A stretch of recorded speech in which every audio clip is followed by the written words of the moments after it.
दर्शक बंधु चालू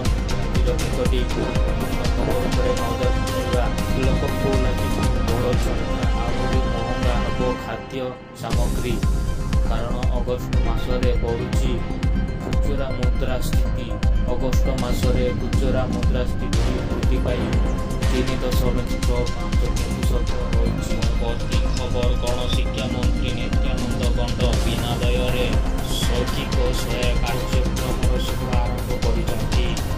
करद्वारा युक्त हुई छात्र छात्री को प्रतियोगिता मूलक परीक्षा मागणा कोचिंग प्रदान सेपटे 17 तारिख ठारू प्रति सप्ताह 4 दिन अपराह 2टारू 3:30 पर्यंत ऑनलाइन माध्यम पाठ पढ़े युक्त 2 छात्र छात्री बोली जना पड़ी। परवर्ती खबर बीजेपी लगिला बड़ झटका हारिचंती मुख्यमंत्री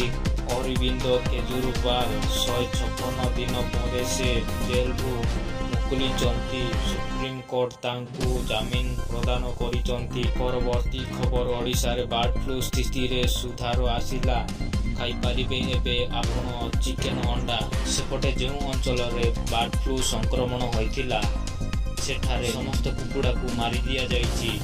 तेणु एबे लोक माने चिकेन अंडा खाईपारे बोली सरकार सूचना देथिबार खबर मिली। परवर्ती खबर आज आसंता 3 दिन पर्यंत ओडिशा रे प्रबल अति प्रबल वर्षा हब कारण दक्षिण पूर्व बांग्लादेश और संलग्न अंचल आउ गोटे लघुचाप क्षेत्र सृष्टि होइछि। एहा आसंता 24 घंटा मध्य अवकृतर रूप नेब जहारी प्रभाव में आज नवरंगपुर मालकानगिरी कोरापुट मयूरभंज केन्दुझर सुंदरगढ़ बालेश्वर भद्रक जाजपुर केन्द्रापड़ा कटक दक्षिणपुर रायगड़ा गजपति जिले में प्रबल अति प्रबल वर्षा हब एने आंचलिक पाणीपाग केन्द्र सूचना दि जाइछि। धन्यवाद दर्शक बंधु।